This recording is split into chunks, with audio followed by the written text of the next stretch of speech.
Hello everybody, welcome back. Today we are going to be making the perfect carrot cake recipe. Carrot cake is, I think it's my favorite flavor of cake. I love it so much, and today I'm going to teach you how to make the best one. So let's get started. Okay, so first, to bake the cake, in a medium-sized bowl, combine some flour, baking powder, baking soda, cinnamon, salt, ginger, and nutmeg. I'll have all the quantities for everything listed in the description box down below, so definitely check that out if you want to make the cake. Then in a large bowl, combine some unsalted butter, brown sugar, and granulated sugar, and beat them with an electric mixer until they're pale and fluffy.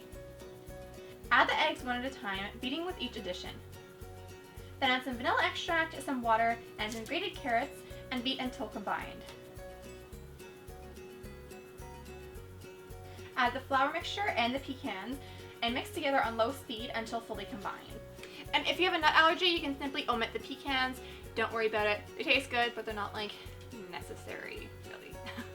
Divide the batter between 4 greased and floured 6-inch round cake pans, or 3 greased and floured 9-inch round cake pans. So 9-inch cake pans are the traditional size for carrot cake, but the very trendy size now is 6-inch round pans. That will give you the nice kind of tall and narrow cake. So I'm doing that just to be different, but if you would like the more traditional shape, use 9-inch pans instead of 6-inch pans. Bake at 350 degrees Fahrenheit for 30 minutes, or until a skewer inserted into the centers comes out clean. Allow the cakes to cool in the pan for 10 minutes, then turn out onto a wire rack and cool completely. So next we're going to make the frosting, and this frosting is the most delicious thing you will ever make. Like, the most delicious thing that will ever come out of your kitchen, I promise. Good Lord, it's so good. So first you want to beat the butter and cream cheese with an electric mixer until fluffy. And yes, I'm very enthusiastic about my cream cheese frosting. Then add some vanilla extract and combine. Add the confectioner sugar and beat until light and fluffy. Dye a 1/4 cup of the frosting orange and another 1/4 cup of the frosting green. Place the orange frosting into a piping bag fitted with a medium-sized round piping tip, and place the green frosting into a piping bag fitted with a small round piping tip.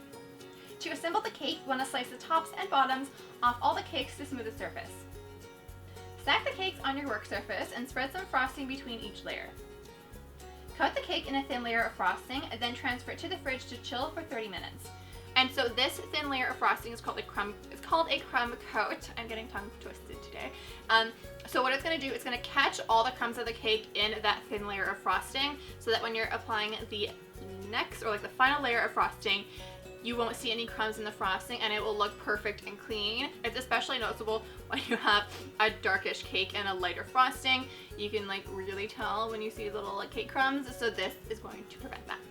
So then you want to coat the cake in that thick, generous layer of frosting I just mentioned, and smooth the top and the sides. Then pipe carrots using the orange frosting by starting at the widest end of the carrot and kind of pulling the piping bag towards you to make a point. Then pipe little lines with the green frosting to create the carrot tops, and you are done! So thank you so much for watching. I hope that you like this recipe. If you're looking for other basic recipes, I have a playlist linked here in the cards for you. I have the perfect vanilla cake recipe, which I love it so much. Same with the chocolate cake recipe. A basic chocolate cake recipe I've eaten from the whole cake with a spoon. It is that good, so definitely recommend checking that one out. If you have requests for any other basic cakes, I can't believe I haven't done red velvet yet, but if you want me to do it, I definitely will. Anyways, any requests, leave in the comments down below, and I will see you guys on, what day is it today? Tuesday, so I'll see you guys on Thursday for a new video. Thank you so much, and I love you so much.